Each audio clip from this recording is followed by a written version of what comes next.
Anthony. Oh, we're back. We're back for another podcast. You're back. I'm not even really here. Is this AI, Tim? It's AI mixed with the 3D thing. AI makes a 3D printer. 3D printer and made, an AI. Yeah, a hologram. Came together, and that's who I'm talking to right now. Yeah.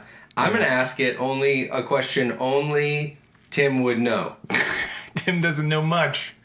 Who was responsible for the play that resulted in you breaking your wrist in our flag football tournament? Tim should take responsibility for his own actions. All right, you're fake. You're not real, Tim. It's not real. Real Tim blames Because it was me. Anthony's fault. Every time. It's 100% Every Anthony's time. fault. Welcome in. Welcome back. We're doing another podcast. Hey, guys. Thanks so much for being here. Tim, we got lots to talk about today. Yeah. We got a lot to get into. Big day. We have some housekeeping stuff to do first. I don't do housekeeping. Well, I'm sorry. This is, gotta just knock this out. Today's episode is brought to you by YouTube TV. After years of wandering through the desert looking for answers about how to access televised content, we finally have a breakthrough. Thanks to YouTube TV, and probably for the first time ever, you can get access to a bunch of channels, all showing live content at the same time. And you can just flip through the channels. It's all right there. Wait a minute. All the channels in one box, one place. There's even a convenient guide channel that tells you what's playing on all the different stations. YouTube TV. We knew we'd all get back here eventually. Is that real? Do you do the YouTube TV? Yeah, we use YouTube TV. Oh. I had no idea. You know, and it reminds me of something. Of TV. It's just. My daughters, my oldest mostly loves. She'll ask like specifically, can I watch YouTube? I'm like, no. There's a couple of videos, like she likes watching gymnastics videos where she can like copy what these girls are doing. And that's cute. They're also weird. They're also really freaking weird. Weird. Obviously weird across the board, but then there's these videos where like you've got these girls. There's one girl who's like the best at doing the splits, and she'll like hang out doing the splits. She'll like fall asleep doing the splits. And you're like, this is same. And it's very impressive. It's just weird. It's a lot of oddities. Yeah, and I'd want to like on the YouTube. Yeah, and that's what I'm trying to convey to her is that hey, this content is just super odd and like good for them for putting it out there, for putting themselves on a camera and like showing off their talent. That's great. Yeah, it's also really weird. Yeah, and we celebrate weirdness. Of course. In our family. Of course. I have done that since, like, the day she was born. I, like, told her, yeah, it's good to be weird. It's good to be different. 100%. Like, that's fine. I just don't need you to be that weird. Yeah, YouTube it's just odd. And they stumble on, even when they do, like, the kids stuff, it's just, like, the most peculiar. That's the weirdest. Like, people playing with toys and making up a storyline, and you're just like, wow, wowza. Yeah. And you're like locked in with this. Yeah, I do. So I did have a revelation though the other day that the YouTube about the YouTube kid videos, like kids unwrapping stuff. Mm-hmm. I like to fish. I don't know if you know yeah, this. I know that about you. And so then I found myself like watching a video of like this guy who's fishing. I was watching it for like a tutorial on how to use like this particular lure. And then I find myself just going, And I'm watching this guy fish. And he's catching fish. And I realize that's like my kid watching another kid open up a present. If I can't have it, you might as well watch somebody else doing it. No, I do feel that 100%. Because then I'm like, you're watching other people do stuff. Like, go out there, live your life, do those things. Hey, Dad, what are you doing tonight? Well, I'm watching a baseball game. Well, it'd be worse if you were like, I'm watching a men's slow pitch softball game. But I'll be honest, if it was on TV, no, and I had a vested interest, in any way, I'd probably watch it.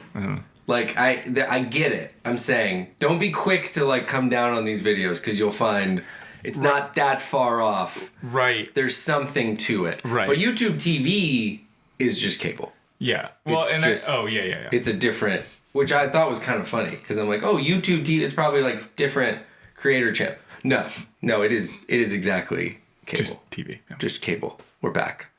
And I don't hate it. Like, this is what we need. It needs to be in one spot.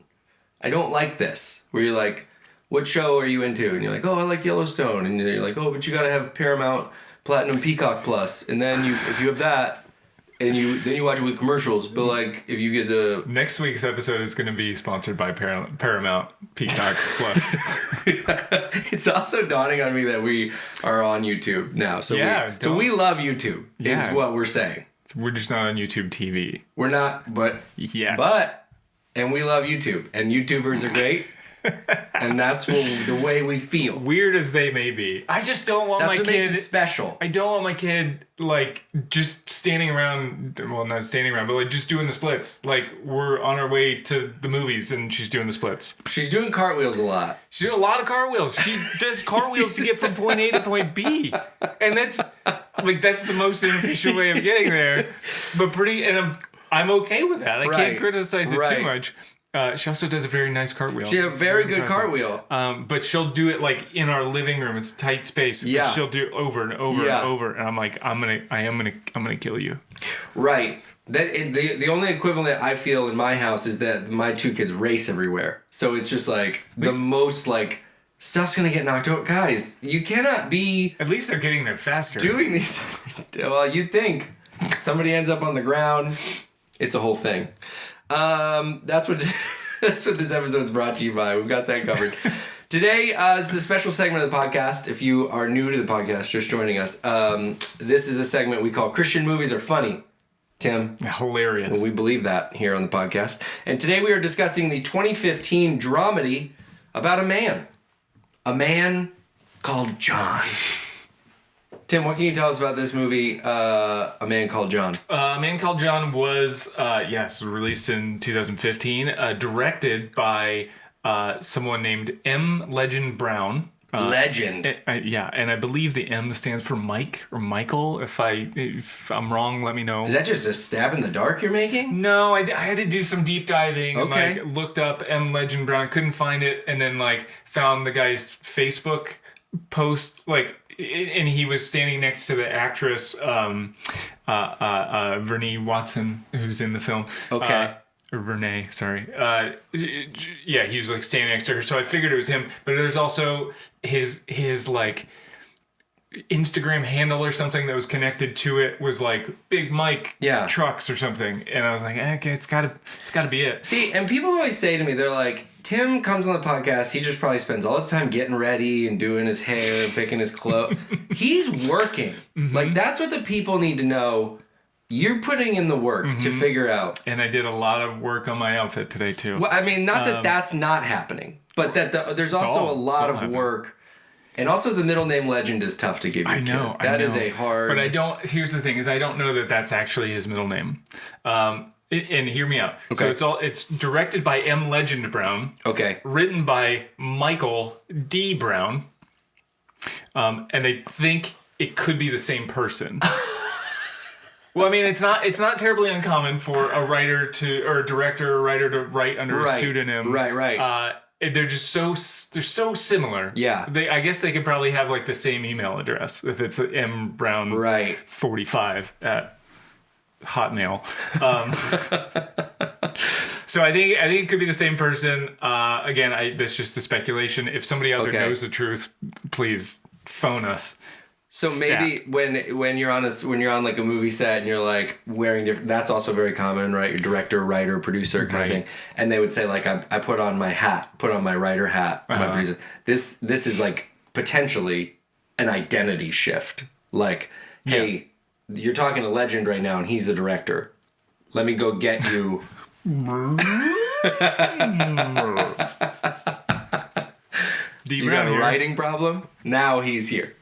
All right, moving on.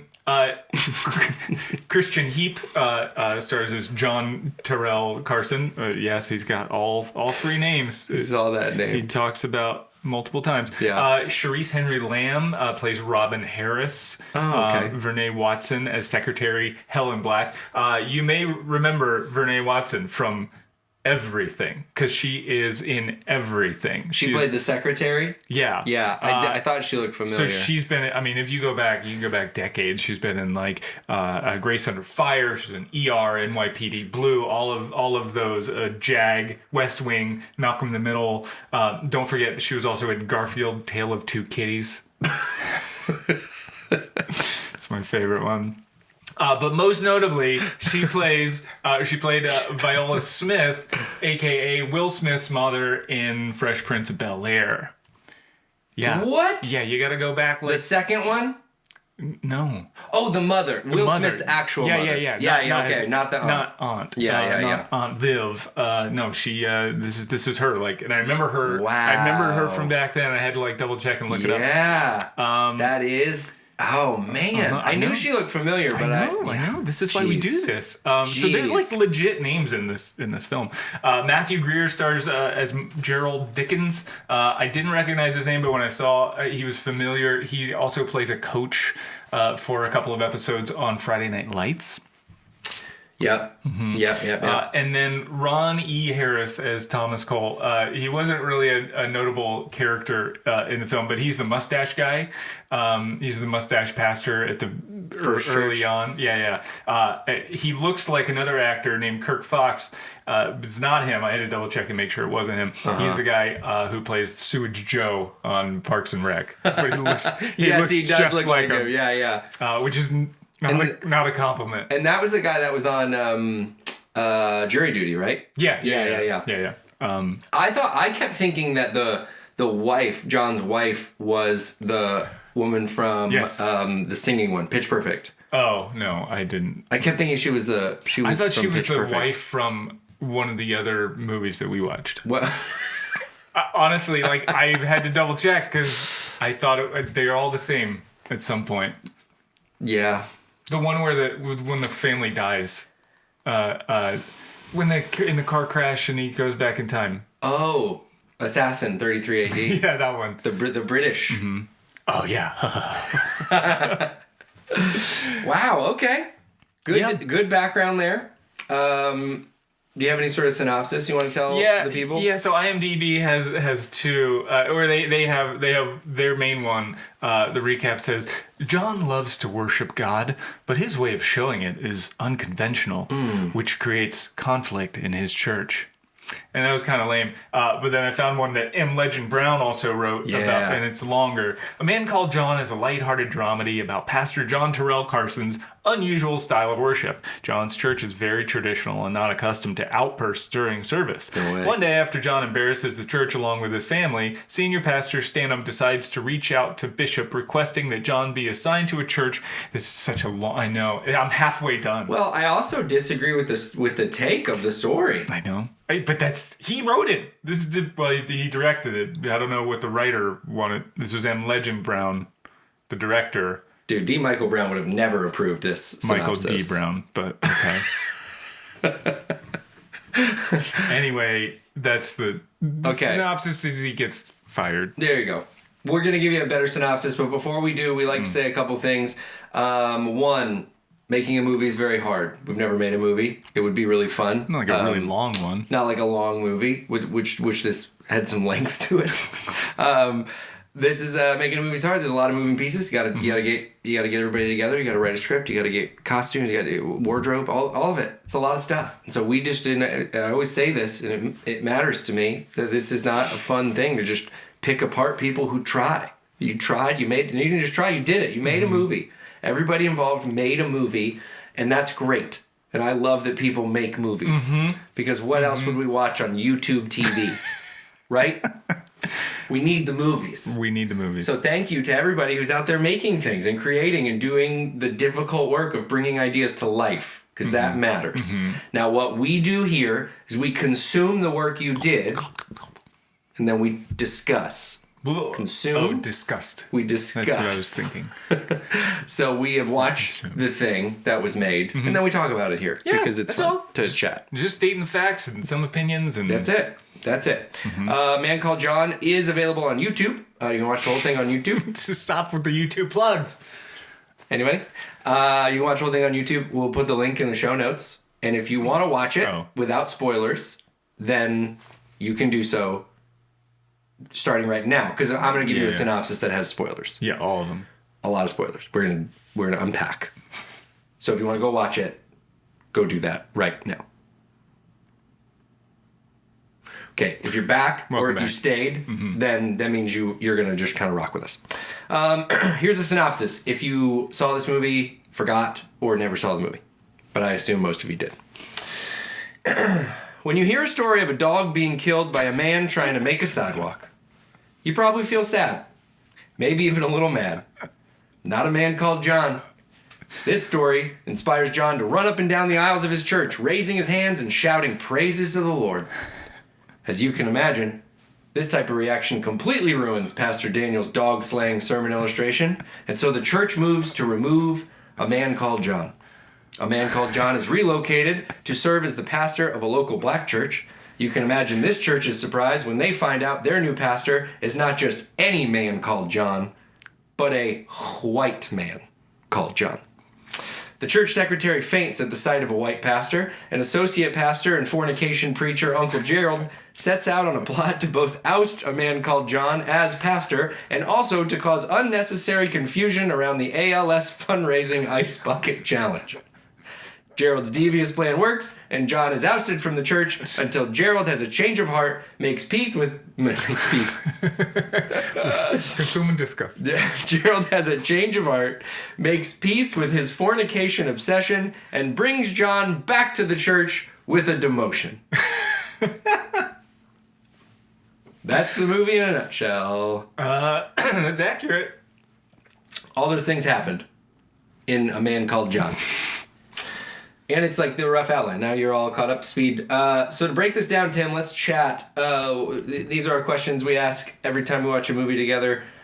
What was something that was shocking to you about A Man Called Jon? I have a list of shocking things. I'm glad you kind of already named one, but that opening scene with the pastor talking about his dog getting shot dead. Like, this is the sermon illustration? And then, like... The other big shocker about that scene was that the pastor gets tripped. The guy running around, right? A Man Called Jon. A Man Called Jon gets tripped, falls on his face, like hits his head, and he gets tripped by a woman sitting in the aisle. And I'm like, oh my gosh, what a terrible woman! Like, like I get that she's upset, I guess, about this pastor running around, but that's cruel. And then he gets up to leave. He leaves to go home, and he goes, honey, it's time, or whatever. And that was his wife. It was his wife that tripped him. It was his wife. So that was definitely a big shock. And as a listener, you're thinking, oh, she tripped him to maybe stop him from running. And that seemed to be the implication. But he hits his face on a table. On the communion table at the front of it. So if you're over 30 and you've fallen, it's not pleasant anymore, life or guys. Death now. We're not falling and bouncing back up. So we're not too far removed from saying Jon could have died or been very seriously injured. Yeah. Smashes his face, and it was his wife who did it. That was a very shocking turn of events. I actually jotted this down for the listeners because the sermon we're discussing, that is the first thing. The movie starts with the voice of a Southern man telling this story, and it's in between scenes of Jon running around. But I was like, what's going on back there? So I went back and I listened and I jotted it down, this parable he's sharing. This is what it is. I'll try to go through it quick. And it starts in the middle. So it's like, last bit of concrete, pouring last bit of concrete. And that man was watching, and here comes this big dog, and he messes up his new sidewalk. He says he needs a border, so he goes to make a border. He gets down there, and he smooths it out again, and he makes a little border. He's real happy with his border, so he sets his trowel down, so he's real happy with his border. And then the dog comes back out again, and he comes out and he sees dog prints on his freshly made sidewalk. So he smooths the trowel down, and he sets it down, and he goes and he gets his gun, and he shoots this dog. And then again, you get mumbled sections, and he comes back and he says, she said, I can't believe you did that. I thought you liked dogs. And he said, well, that's in the abstract. But I hate dogs in my concrete. Yeah. That is the sermon illustration that was being presented. And Jon is the one who gets fired. But Jon is really what's causing the turmoil inside of the church. I had like some other shockers, but like their kitchen decor was so disgusting, so heinous. Yeah, it was. In the first house that they're in, it's so ugly. And I'm sorry if that's your house, but oh my gosh, yeah, everything it's all pink. It's all like that pale, late '70s pink. It's just hideous, and shocking that they could live in that squalor. And they were sad to move. They were sad to move from that across town, but whatever. Fine. Something else. Is there anything else shocking we need to cover? More things than we have time for. Okay, I'll jump in and give you one of mine. It's something that's shocking to me. Jon is, again, they kind of like it's very quick that they're trying to make you come to realize that he runs around kind of throwing his hands in the air, praising God. And that's the issue, is that he does that. I don't think we talk enough about, like, perhaps it's like the timing of when he does that. That's like the bigger issue. Right. Because the guy was in the middle of a story, albeit a heinous story. Maybe not in like the middle of the story. We don't, maybe during the music we do that, and it's more okay. And maybe during faster songs. Again, this is not even what I'm trying to talk about right now. But you hear like the internal music that's playing in his head when he runs. Right. So those were just an odd choice. There's there's music that starts playing in his head. It almost like choices were made. That's the setup. So then someone in the church does a doodle of Jon, of Shoutin' Jon. What was shocking to me, this doodle was excellent. Yeah, it was a caricature drawing. It was a straight up Streets of Disney caricature drawing. Like, really good. Not some punk kid in the first row kind of like doing stick figures. This was like the wife's like, I think I'm going to frame it. And I'm like, this is what you do with that. That's beautiful. That's a gorgeous doodle. I mean, okay. If you get that doodle done, if you get a caricature done. Can you stop saying the word doodle? Doodle. I need a minute to not hear that. I think that they were trying to say, look at these kids are drawing these things. And it's like, no. That was a legit artist that spent hours on that. Right. This was not about hours. Oh my gosh! I'm just saying they whip them up at Disney in like 20 minutes. It takes a while though. I don't know the last time you sat for a caricature. I have never, but I've seen people doing it, and it looks awful. You're there for too long. You know, you think like, oh, those are kind of funny. Let's do one. And you sit there and you're like, bro, I'm giving you 10 minutes. That's it. I'm not gonna sit here on my vacation. All right, give me a character you wanted to see less of. From this movie. Oh my gosh. Jon's wife, by far, was just the worst. I don't know how many times I went through as I'm like taking notes on the movie. I just wrote, oh my gosh, she's the worst. She's the worst. Okay. First of all, maybe the most egregious crime, she calls pamphlets. And she says the word pamphlets 3 times. Where are the pamphlets? Where's the pamphlets? You should take the pamphlets out. Move the pamphlets. And I'm like, you're an adult. Say the word right. You just say the word. Just say the word right. Pamphlets. Yeah. She goes. At the beginning, she says, "Oh, you don't have to explain anything to me." Oh, it's Jon talking about like she's consoling her husband and is like, you don't have to explain anything to me. I'm stuck with you. And like she's consoling him after she tripped him at church, publicly embarrassing him, and doesn't really apologize for that. Right. Then the day he gets fired, he comes home like mopey and sad, like clearly upset. And her first words to him are like, "Oh, no hi, no hello, no how are you, no how's your day?" And I'm like, was tough. I'm gonna kill you. I'm gonna do it. That was tough. Like if I came home after being fired and my wife was like, "Why didn't you say hi to me?" I don't know. Because I'm sad. Right. Maybe that's a thing. But she is the worst. And then and then she has that drawing colored. She has it colored. She has that caricature drawing colored. Yeah. The embarrassing one that like led to him being fired. That he hates. And then she hangs it up on the wall as a reminder to him about getting fired. Yeah. Thanks. How supportive. I had a couple other moments around her, actually. I'm very much tracking with you. At one point, they're going to talk to their kids to tell the kids they're moving. And the implication here is that they somehow both that they move a lot and that they really don't want to leave this particular church they're in. So my question was like, well, how long have you even been there if you're moving so much?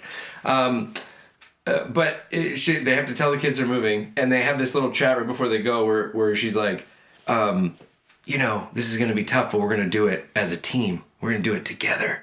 And he's like, oh, okay, cool. And then they go out, and he's like, hey, guys, we got to talk to you. And the daughter's like, we're moving, aren't we? And runs away, and she's like, you stay here. I got this. Like, the team crumbled so fast. Yeah. Just right away. It's probably, it might be because, let me check my notes. Oh, yeah, it's because she's the worst. Team fell. I just wrote it down. It's not really. I did have an honorable mention of the worst is her friend that we meet at the basketball game. When so the wife looks over and sees the pastors all talking together, and she's like, "What are they huddling up about?" And then her friend, her very good friend, right, buddy, goes, "Oh, it's probably the petition." And she goes, what are you talking about? Right. And she goes, oh, it's nothing. Okay, it's a petition to remove your husband from the church. Yeah.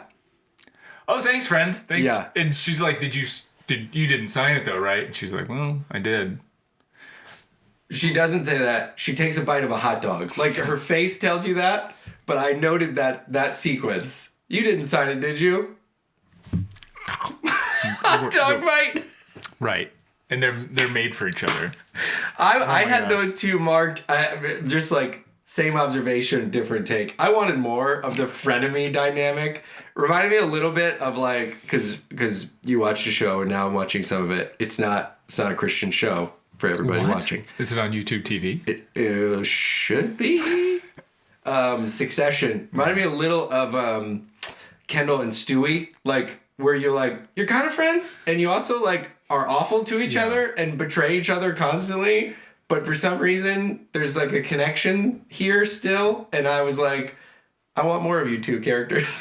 I want more of you two church ladies that hate each other. Frenemies. Mm-hmm. Who was your least favorite character? Character I wanted to see less of was just everyone from that first church. Like the first of all, there was for some reason 4 like pastors on staff of a church of 12, which was like, I don't know what, this is like a little league team where all the dads are coaches, I guess. And then they just like were super mean to John for whatever reason. It just was everyone from that first church. Even the senior pastor who was like supposed to be, my theory on this, we talked about the story with the dog, he's got like a thick southern accent. Yeah. And I think sometimes people are like, well, if you say it in a thick, if you say you killed a dog overstepping in wet concrete with a thick southern accent, it's folksy. It's not psychotic. And it's like, no, it's not. It's still really messed up. Yeah. So because this guy had a southern accent, I think they were trying to be like, well, he's the good guy though of the group. Like, no, everybody at that first church was trash, and I did not want them. Character you want to see more of? I want to bet we have the same one. It was. Oh wait, I wrote it down. Oh, there it is. Robin. Robin, the deaconess Robin. She is brilliant. Maybe we don't have the same character. I guess she's the most likable, most believable character in the whole film. She's fun. Really likable. Yeah, I just like she was the best actor in the whole film. Killed. Crushed it. Was so funny and fun to watch. I would watch it again just for her. So I said Deaconess Robin's husband. Yeah. Great couple. Loved their dynamic, but they gave enough tidbits of him. He's like a big dude. At points, I thought he worked at like a mechanic shop, but then they highlighted that he's a painter and like not like a what's the word? We paint like build like professional buildings or something. Not like a commercial business painter or something, but like painted in a studio and had like one with hummingbirds that he gave to John's wife that he was going to frame for her. I don't think that was his profession though. I think he just did that as a that was like hobby. The insight into like what an interesting dude this is. Yeah. He was funny. He was like layered a little bit. Yeah, I liked how they parented together, like their kids, like the way they interacted with their kids was really fun. I was obsessed. I was so in on them. Something tells me that Michael D. Like that could be Michael D. Brown, you know? That he's sort of written himself into the movie, okay. like his that character could be him. Yeah, oh yeah. He kind of looks like him physically. Like, okay. I wonder again. It could be. They were great. Robin and that wasn't Michael Legend Brown. He wrote in Michael D. Brown. Yeah. They even had like little glimpse into their. Sometimes with Christian movies, they like over. You know, the character you're supposed to like, they just like everything's super pretty. They give you like 2 glimpses into their kids' dynamics and they're like fighting both times. I was like, this is working. This family part of this movie is working for me. For sure. Yeah. I loved them. That's good. Low points for you. Let me start here because I'm not gonna have a lot to add because I said that was the opening sermon illustration. I meant to say that earlier, but I really didn't think we got any lower than that. What do you got? That weird scene as A Man Called Jon explains to Robin what kind of shouter he is. Like, it was so odd. Okay. Just some odd choices here. Interesting. I get that they're trying to be clever and come up with a new way of illustrating it because it's kind of hard to talk about them. It's like...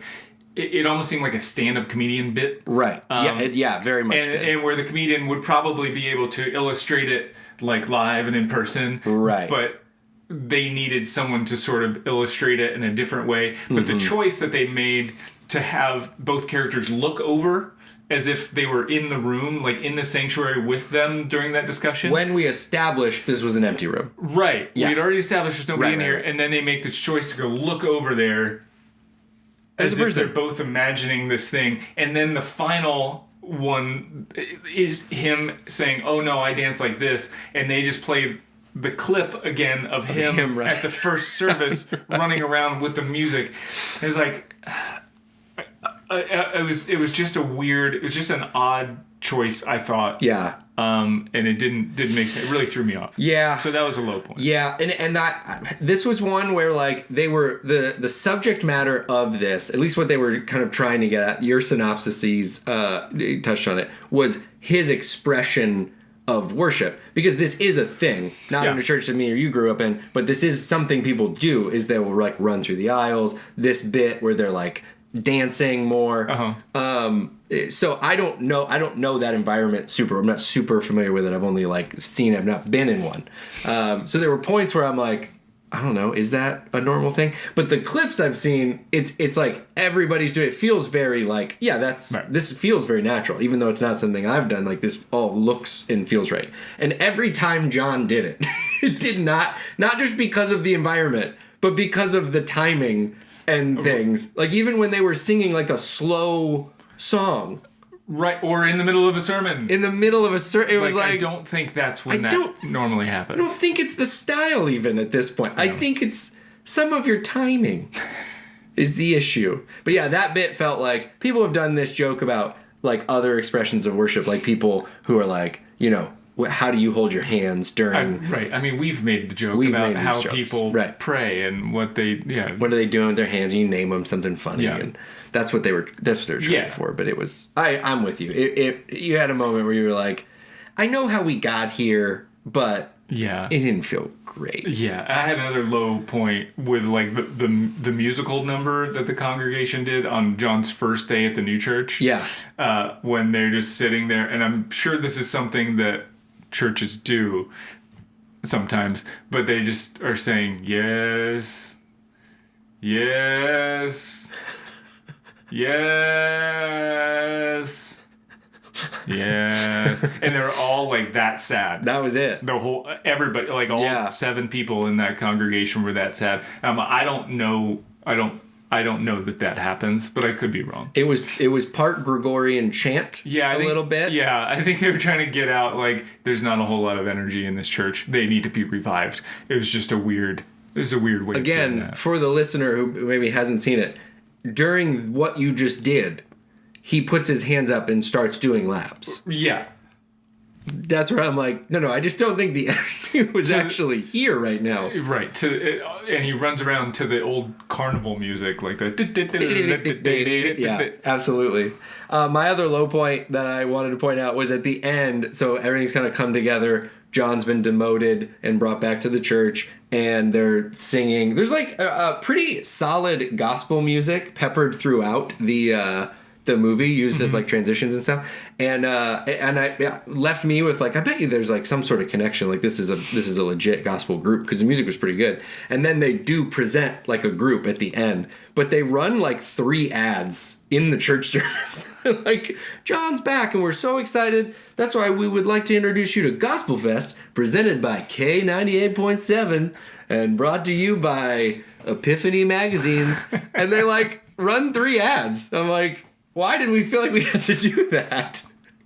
Like, maybe it was some sort of deal, like, and they thought they were being subtle, because at another point, the Robin's husband is reading an Epiphany magazine that he kind of like, he's like, yep, our son called, I gotta go pick him up. Turns page slowly to Epiphany magazine, holds Epiphany magazine to camera, sets it down.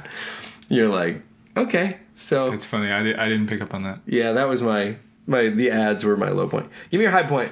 Well, easy one is like every scene with Robin in it. Yeah. Like, just clearly a high point. Yeah. She was phenomenal. Great. But my kind of honorable mention kind of comes from a weird place, because the scene itself was completely unbelievable. But the kids were great. When the kids in the basketball game, the team that clearly should have lost, but didn't lose. You've got a team of like athletic looking kids that are like taller, stronger. Yeah. You can just tell by the way they walk that they're more coordinated. Yeah. And you've got these like dopey other kids who like can't fit into their basketball uniforms that are like at least 1.5 feet shorter than every player on that team. Yeah. And they somehow managed to squeak out a win. Mm-hmm. My honorable mention of the high point goes to the kids of the team that lost, because it would have to be so hard to act like you would lose to those kids. They were so bad, and these kids were so probably a lot better. Okay, and they had to like put on like their best acting chops and pretend as if they might have potentially lost to these kids. Okay, and that would be the hardest acting job maybe anybody's ever done. Yeah. I hear and receive all of that. They think they did a great job. And it just hit me with an idea.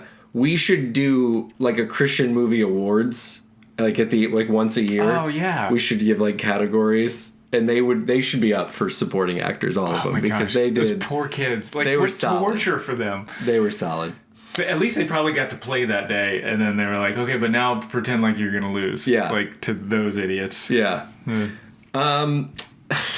I'm going to say my high point was a relatable dad moment from A Man Called Jon. Mm-hmm. So he walks out. He's this is like the second time they move. I think it's like this temporary time where he's at the third church in the sequence.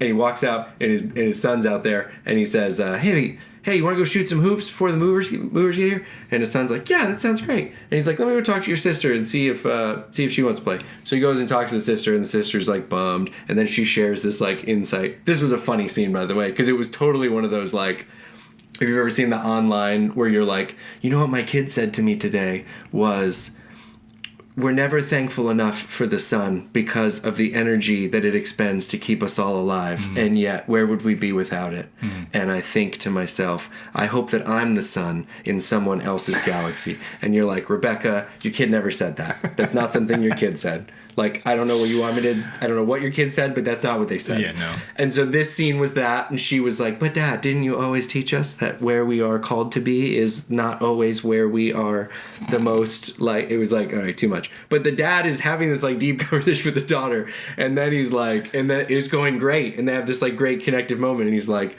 Come on, bucko, let's go inside and see if mom needs help packing stuff. Completely forgets he already promised to go play basketball with the other kid. And I just thought, I liked the main character in this, and it didn't read to me. It just was like, that's parenting. You're making promises that's right. one way or another. No one's always happy. I thought it was a very great little insight into a real life parenting thing. That was my high point. But truthfully, my high point... Well, I won't get into it. Let's just kind of like get to the bottom here. How many raised hands emojis out of 5? A Man Called Jon. This wasn't as... It wasn't as bad. Overall, it wasn't as bad as I thought it was going to be. Right. But those like weird scenes and weird choices like really threw me off. I'm gonna give it like a 2.5 maybe because of Robin. We're getting at least she raises at least half a hand. My brain landed at 2.5, but doggone it if my heart wasn't at 3.5. I'm sitting there watching this movie, and you can imagine, listeners, these movies are usually real bad, and you're kind of like, oh my gosh, when is this over? I kept thinking, I don't know why I'm like not that against this movie the whole time. It's because of Robin and her husband. Robin and her husband were a big anchor. They kept the story going. She was in a lot of scenes. Like, I could go up to a 3. But I was living at 3.5. I was just like, this is a watchable movie. Darn it! Like, almost in spite of them, because some of the sound editing was all over the place, where that got kind of crazy. But doggone it, I was invested, and I wanted him to end up back at the church. And I wanted Robin and her uncle to make amends. And then you get some insight into why he's talking about fornication all the time. And it wasn't a gross reason, which that you're thinking like, oh boy, he keeps talking about fornication. I don't know where that's headed. And then it turns out it's a vulnerable place because he was cheated on. So doggone it. The whole time I was like, I should not be liking this movie as much as I'm liking this movie. And I was living in that 3.5 space the whole way. I honestly thought you were going to rip apart the movie just for the basketball scene because it takes a lot for me to not talk about that basketball scene. Yeah, that was rough. But like when one of my other favorite points was the girl after when the parents go out to tell the 2 kids like, hey, we're gonna move again, they like get out the words like, hey kids, and she goes, we have to move again, don't we? And she walks by her dad and slaps the basketball out of his hand. Smacks that ball. And it was like very bullyish of her to do to her dad. And I honestly was like, you were supposed to be a basketball star. You should have seen that one coming. Yeah. Not believable. That was a tough pill to swallow that they threw in, and they didn't make us deal with it anymore. Of like, one of the first pastors is like, you were a great basketball. And you're like, man, I don't know. Also brought me back to like, wait, so you like super know this guy, but this family moves a lot? I was confused on backstory. Well, he just moves around the city. That's so true. One side of town, they were the like, other side of town. I can't believe we have to move again to 2 streets over there, where my friend can still visit me. You're the worst, Dad. I'm really annoying about basketball scenes, and I'm aware of that, and I know it's not one of my more charming traits, but it was not a great basketball sequence scene, especially based on just the fluidity of the team that loses versus like the rigidity of the team that ends up winning. Oh, what about the trophy? We didn't talk about the trophy. I have it in the notes. Oh my gosh. That was insane. That trophy was a 7.5 foot tall trophy. That would be scraping the ceiling. You could not get it in the door. City Kids League, I guess. And the funny thing was there was nothing to it. No. It was like a little basketball guy, 7 feet of plastic pole, and then something at the top. Maybe. We never see the top. It's like the prop budget was like, what's the prop budget for the film? Like $1,000. All right, 950 of it is accounted for.